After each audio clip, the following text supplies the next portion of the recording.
Buenas noches, buenas tardes o buen día en función de la hora que se vayan a conectar con este video. Nuevamente su amigo Hugo Valderrama en la sexta parte del programa El peligroso dragón verde y todos los peligros del movimiento ambientalista. Esta semana particularmente en función de lo que pasó con esta niña Greta, con esta activista sueca de 16 años. Y bueno, en síntesis, ese ejemplo sirve como inicio de este capítulo. En primer lugar porque eso es lo que se pretendió siempre, ¿no? La idea de los movimientos ambientalistas siempre ha sido manejar el miedo, manejar el temor, crear una histeria colectiva, y nada mejor que en este caso que esta muchachita que tiene además de tener 16 años, ser básicamente una niña, tiene problemas de Asperger.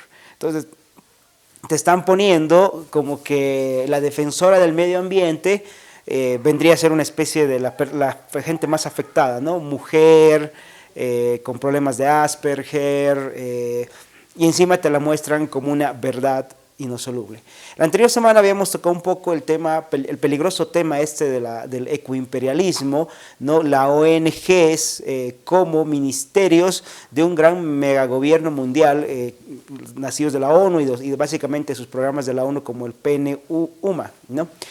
Bien, quiero tocar el punto particular de lo que está pasando en Bolivia, porque recordemos, cuando empezamos esta serie de videos hace aproximadamente un mes, Bolivia tenía ya 3 semanas ardiendo, teníamos 750.000 hectáreas quemadas.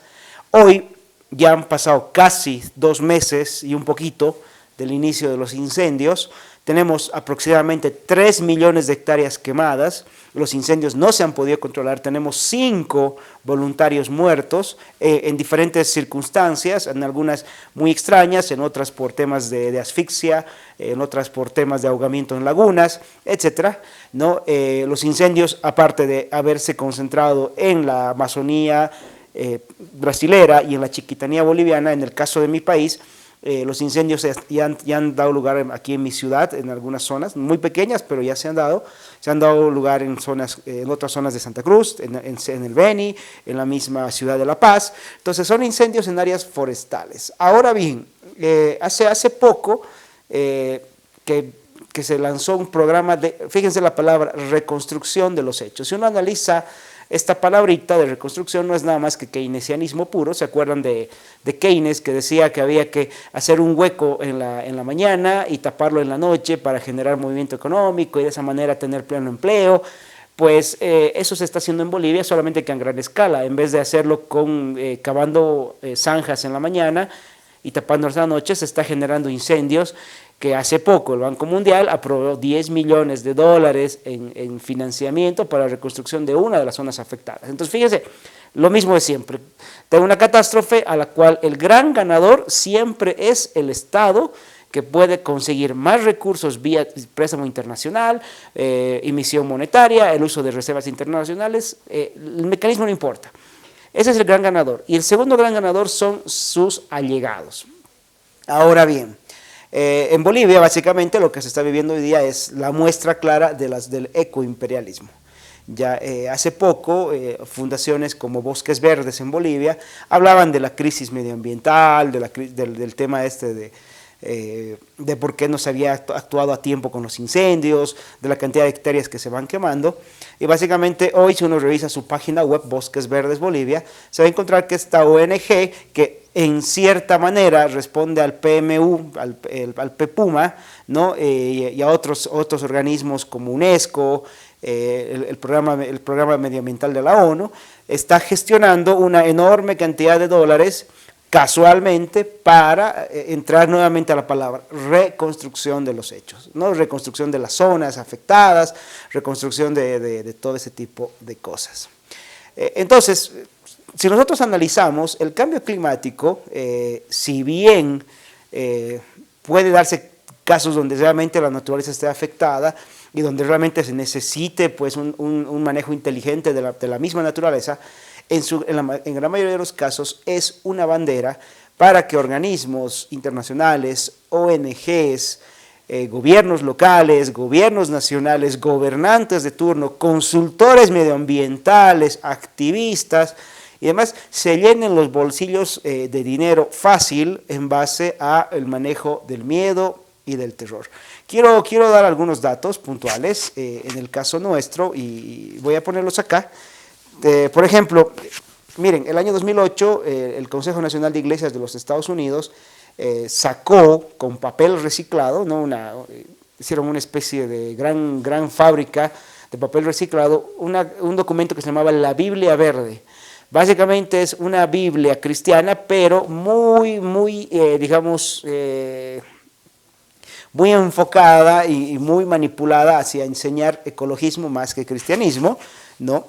La Sociedad Abierta del señor Joe Soros, por ejemplo, en los últimos 5 años ha destinado $300 millones a América Latina para diferentes programas medioambientales, ¿no? El Fondo de las Naciones Unidas, por ejemplo, solo en Bolivia durante la gestión 2009, 10, 11, 12 y 13 ha gestionado casi $50 millones en 2 ciudades nada más, ¿no? El tema de la película de James Cameron, Avatar, por ejemplo, es la clásica propaganda medioambiental, ¿no? Fue un éxito de taquilla y que además sirvió, de hecho, sirvió como instrumento de propaganda. Mucho de ese éxito de taquilla de James Cameron vino justamente porque sus grandes mecenas se encargaron en el caso de Bolivia muy particular, por ejemplo, se pasó la película Avatar de manera gratuita casi en todo el país. Durante 2 meses, una vez a la semana, era el Ministerio de Medio Ambiente el que pagaba las películas los tickets de esa película de los muchachos de colegio en varias ciudades de Bolivia. Entonces uno analiza, el gran financiador de esa película, en el caso de Bolivia, fue el gobierno nacional, ¿no? Porque le pagaba digamos, estas presentaciones. Otro caso muy grande es el de Ian Bradley, ¿no? Autor de un libro que se llama Dios es Verde, que nuevamente lo que hace es a nombre de un cristianismo, entre nombre cristianismo y ecologista, financiar a ONGs que están presentes en Bolivia como Compassion, ¿no? Que llevan el título de cristianas, a otro tipo de ONGs como Bright Hope, por ejemplo, que también presumen el título de cristianas, pero que si uno revisa lo que estos financiadores les ponen como condición a estas ONG locales para desembolsarles fondos, es que sean sustentables, es que sean sostenibles, es que se hable de ambientalismo, que se toque temas del cambio climático, del calentamiento global. Entonces, si nosotros analizamos, por un lado, hay un ecoimperialismo a base de fundaciones privadas y ONGs en los países que responden a grandes programas de la ONU como el PN1 y otros, ¿no? Y por otro lado hay una enorme cantidad de recursos que a nombre de una tragedia medioambiental se le destina a estas instituciones. Por eso es que fue, digamos, una cosa súper buena que el señor Donald Trump y el señor Bolsonaro se hayan retirado de los protocolos de Kioto, porque ahí lo que pasaba era que los ciudadanos americanos lo que hacían era ser sacados mucho de su riqueza vía impuestos y esa misma riqueza era transferida a los gobernantes de los países tercermundistas a nombre de un cambio climático. Y eso lo dijo el señor Donald Trump hace un par de años atrás cuando se retiró de todos estos acuerdos de la ONU. Además, el otro gran peligro que también se señala es que hoy día, gracias al ambientalismo, estamos siendo cada vez menos libres. Y ese es el gran problema con mucho libertario, que mucho libertario solo mira la libertad en términos de economía. Dice, ok, a ver, ¿en qué país se paga menos impuestos? Dado el caso de Alemania, por ejemplo, ¿en qué país se controla mejor la inflación? Entonces Alemania. Entonces Alemania es más libre. Pero resulta, por ejemplo, que en Alemania el Ministerio de Educación tiene un programa muy duro contra las familias conservadoras. Por lo tanto, ¿estamos más o menos libres? No, esa es la gran pregunta. El señor James Wanley dice que en muchos casos el ambientalismo ha servido como una especie de autoflagelo, autocrimen contra nuestra propia libertad, un autoatentado contra nuestra propia libertad, porque nosotros creamos un sentimiento de lástima, entonces cada vez nos limitamos a usar menos recursos, cada vez estamos dispuestos a pagar más impuestos por usar esos recursos, ¿no?